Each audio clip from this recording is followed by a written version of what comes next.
Stem ப்ரோக்ராம்காக ஒதுக்குது அப்படின்னா அந்த முக்கியத்துவத்தை நீங்கள் உணர வேண்டும். அதனால தான் இன்றைக்கு நம்ம எங்கே போகும்போதெல்லாம், ஏன் இப்போ நேற்று கூட வானவில் மன்றத்தின் மூலமாக இன்றைக்கு பிள்ளைகள் யூனியன் லெவலில், அந்த டிஸ்ட்ரிக்ட் லெவலில், ஸ்டேட் லெவலில் இது போன்ற அரிய கண்டுபிடிப்புகளை கண்டுபிடிக்கின்றவர்களுக்கு விருதுகள் வழங்கி சான்றிதழ் வழங்கி நேற்று நாங்கள் பாராட்டு விழா நடத்தினோம்.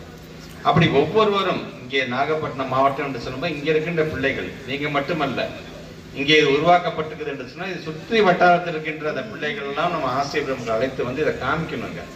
என்ன மாதிரியாக இருக்கின்றது அப்படின்ட்டு பார்க்கணும். கிட்டத்தட்ட 4 வருஷம் ஒரு ஆட்சி மாற்றம் ஏற்பட்டு பல புதுமைகளை நாம் புகுத்தி இருக்கிறோம் என்று சொல்லும் பொழுது பள்ளிக்கல்வித்துறை என்ன செய்யுது, பள்ளிக்கல்வித்துறை என்ன செய்யுதுன்னு கேட்கறாங்க பாத்தீங்களா. அப்படி கேட்கறவங்க எல்லாத்தையும் நாமளே பஸ் வச்சு இங்க கூட்டிட்டு வந்து இங்க 3வது வகுப்பறையில் எங்க பிள்ளைங்க ஒரு 10 பிள்ளைங்க உட்காந்து எங்களுக்கு எக்ஸ்பிளைன் பண்ணாங்க பாத்தீங்களா.